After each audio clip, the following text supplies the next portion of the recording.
Bossy. Got him. Oh yeah. Oh my god. Oh my god. Oh my god, I'm looking at the talents. Okay, it's not great, but...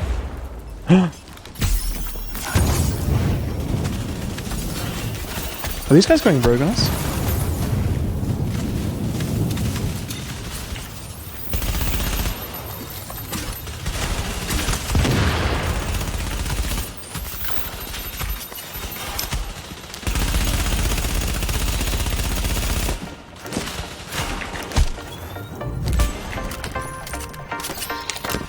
Just so you guys know, I just picked up an M1A. I just picked it up just then. Just then, guys. Oh, yes!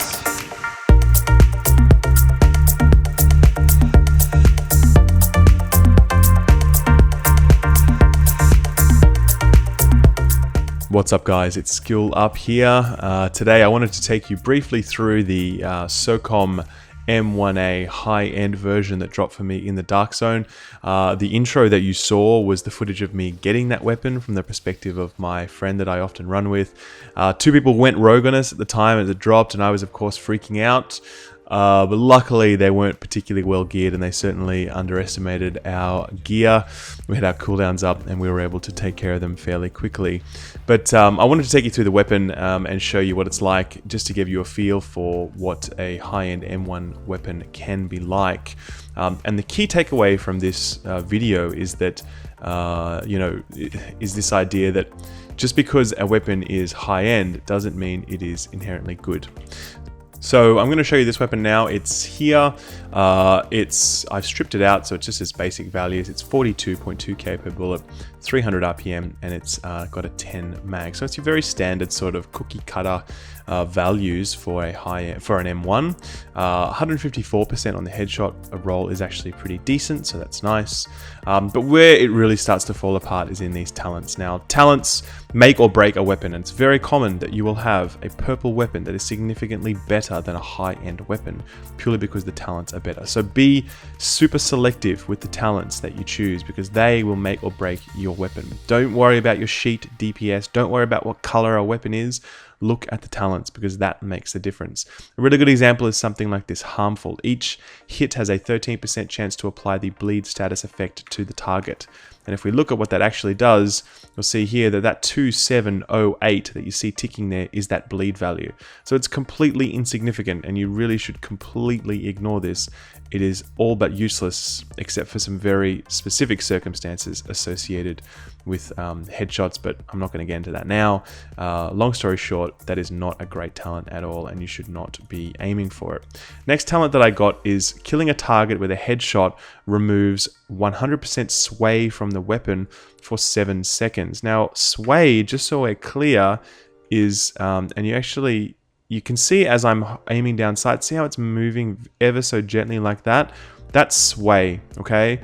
Now, I don't know about you, I don't have a problem with sway. Usually I'm fighting recoil and accuracy. When I'm firing my weapon, it's really not swaying that much. On something like a bolt action marksman rifle, it could be useful in certain circumstances, but generally not, to be honest with you. It's really not what you should be aiming for. So again, a talent we can pretty much ignore. Finally, Unforgiving. Missing health segments increase your damage. One missing segment, 9.5%. Two missing segments, 23%. Now, this can actually be quite a good talent in PvP, because, in PvP, it's very common that you are going to be taking a lot of damage and you're going to get quite low. But generally speaking, though, you are not going to be using a marksman rifle in PvP. You are going to be using an SMG, you're going to be using an assault rifle, or in some cases, you're going to be using an LMG. So the idea that you would be having this marksman rifle aiming to get to low health in order to buff your damage in PvP, you can forget about that. In PvE, you totally don't want to be taking damage at all. Yep, I know you will, but the intent, especially when you're using a marksman rifle, is to sit far at the back, well out of danger, away from any potential shotgunners, and do as much damage as you can without taking damage at all. So again, this is not a useful talent. So sad as it is, this M1 that I have here, it's yellow and it's sexy and it was very exciting to get it, I can tell you that, but it absolutely does not hold a candle to my first wave M1A with accurate and balanced, that I have maxed out with stability, and that, you know, as I fire it downrange, you can see here is basically just a laser. You know, incredible accuracy on that thing, huge rate of fire, and if I use the ability that when I take cover further stabilizes the weapon, I get even better results out of that. So